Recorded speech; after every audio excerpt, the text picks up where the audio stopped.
l'IHS-CGT Var a été fondée en 2012. Quelle est sa place et son rôle au sein de la CGT du Var?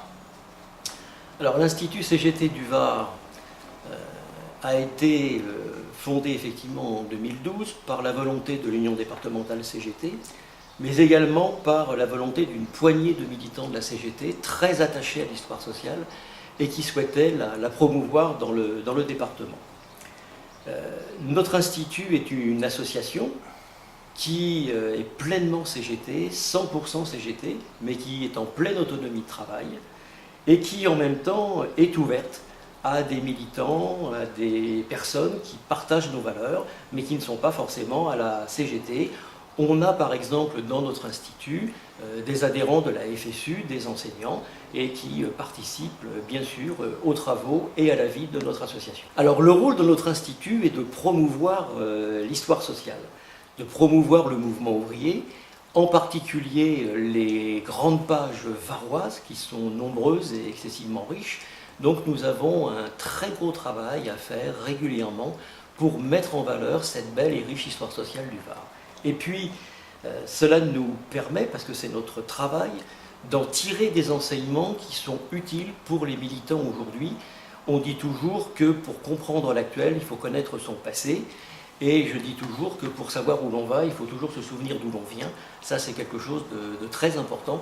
Donc voilà, l'Institut d'histoire sociale, il est utile pour tirer des enseignements du passé et les mettre en débat, en réflexion, pour que ça soit un élément moteur et important pour les militants du Var.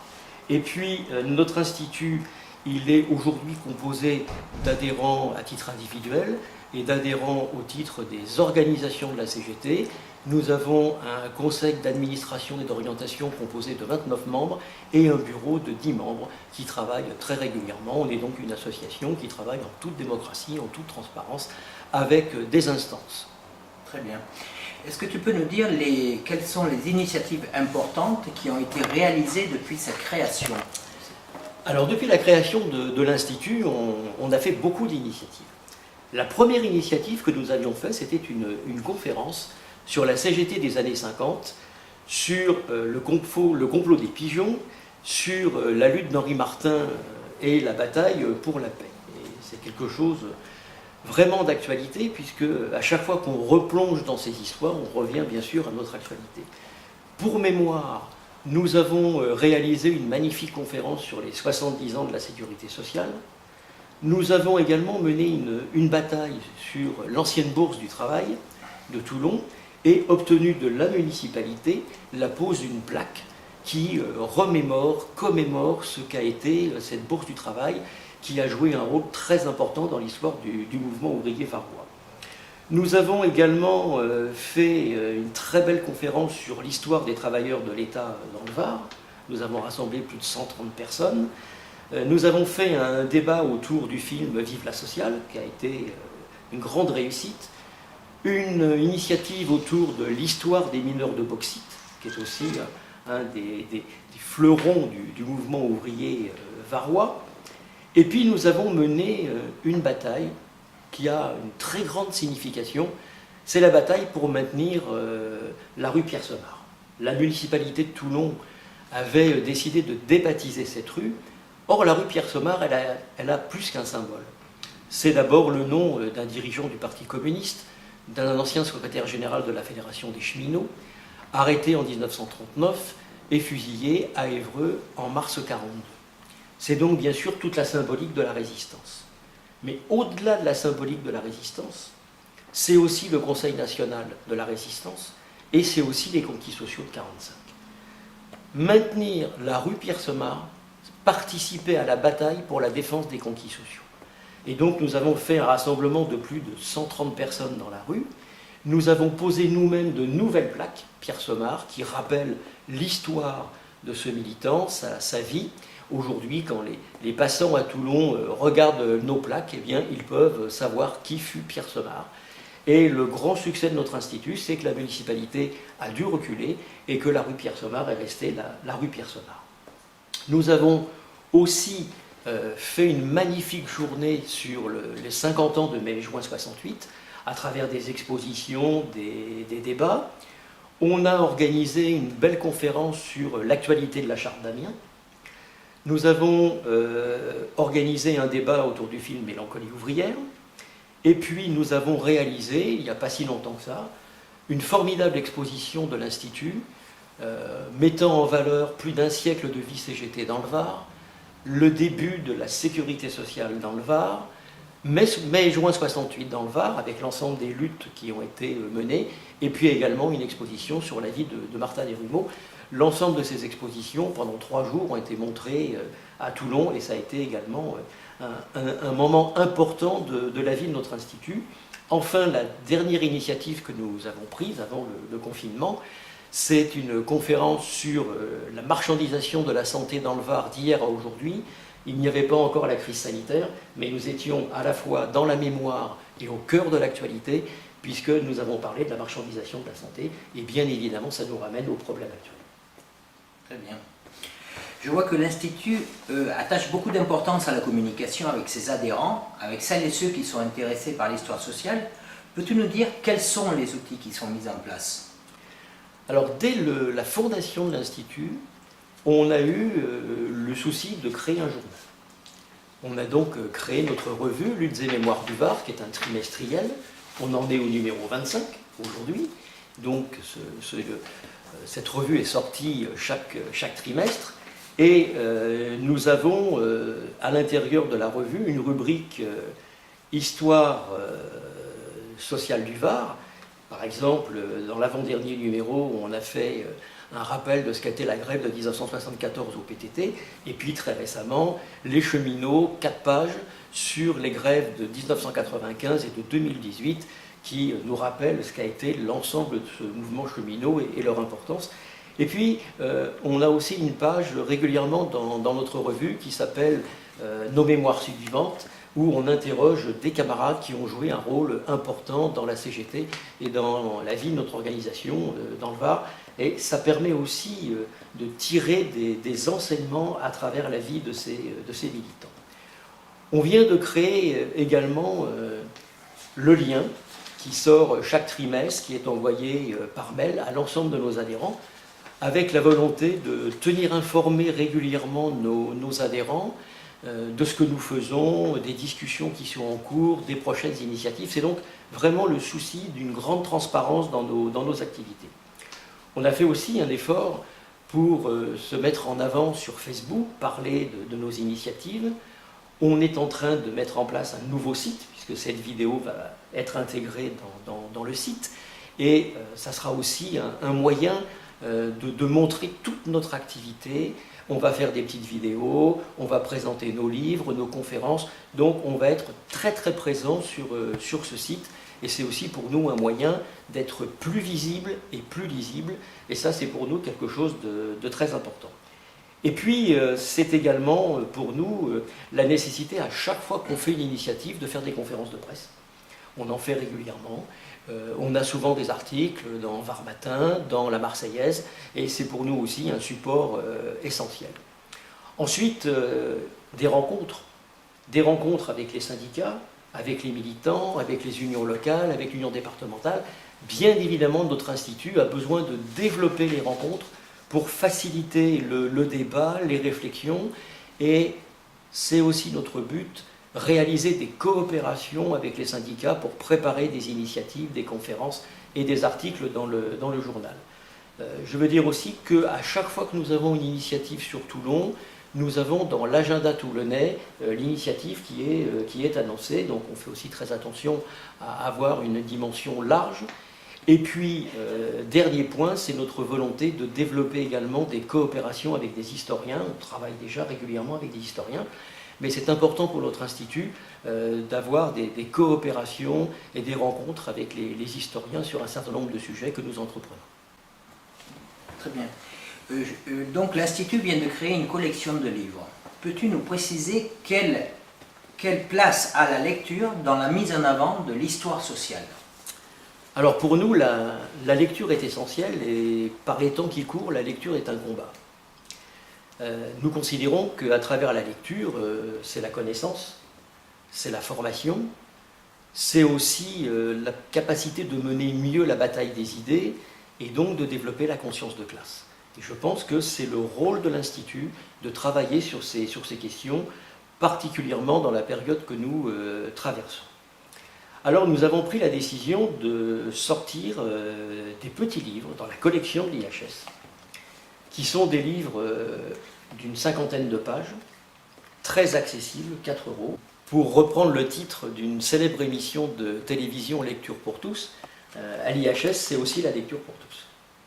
Donc, le premier livre, écrit par André Praune, ça a été « Histoire et défense des conquis sociaux ».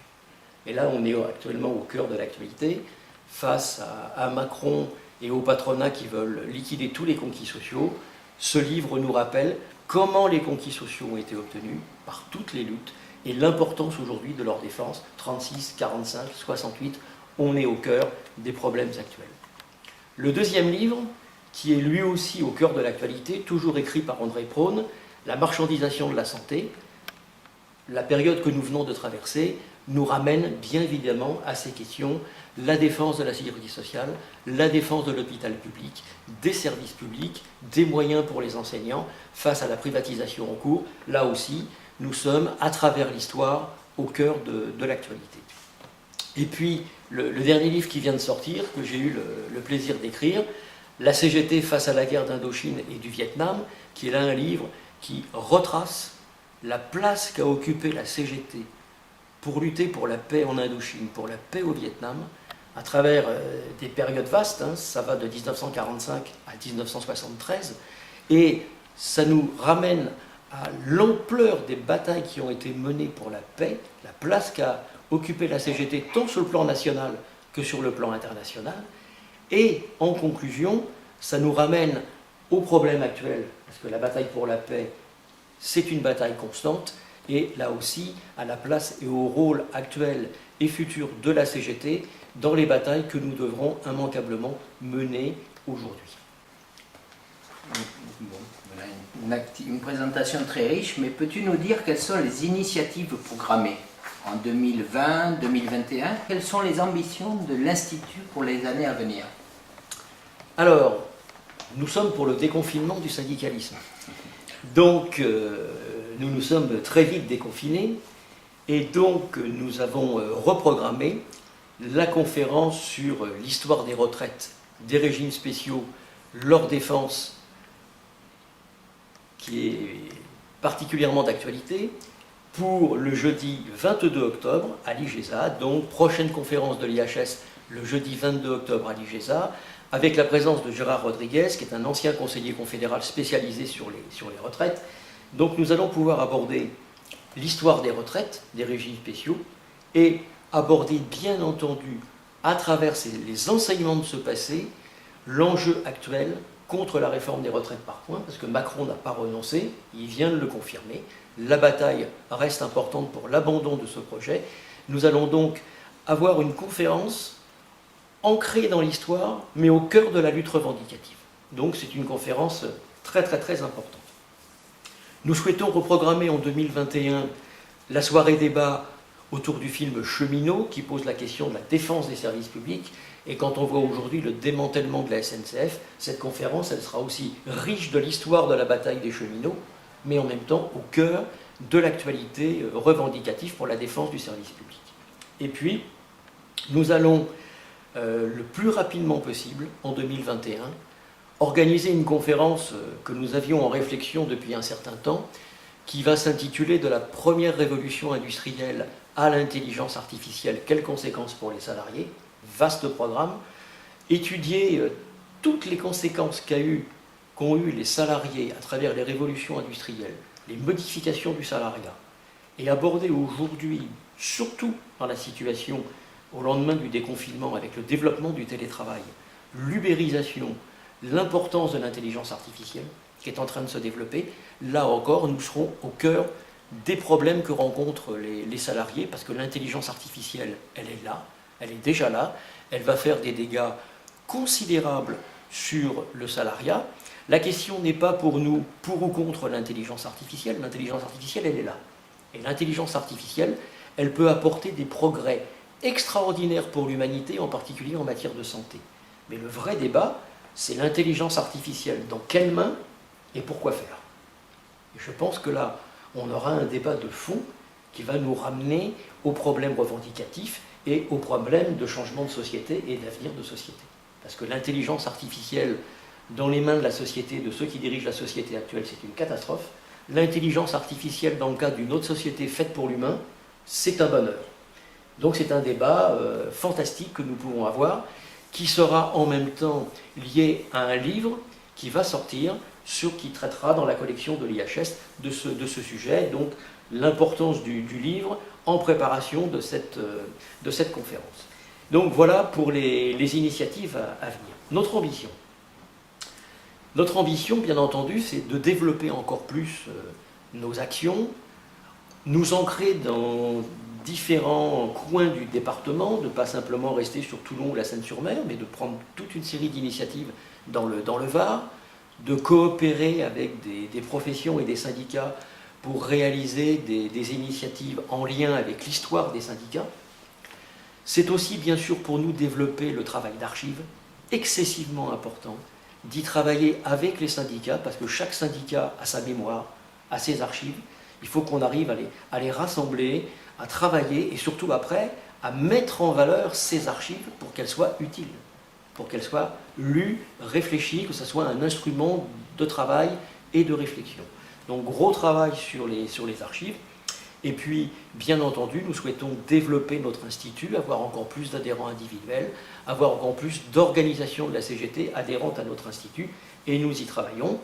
Bref, pour conclure, nous souhaitons plus que jamais mettre en lumière la riche histoire sociale du Var et être utile aux organisations de la CGT, aux militants de la CGT pour préparer les luttes d'aujourd'hui et de demain. Merci Alain, c'était une présentation qui donne vraiment envie.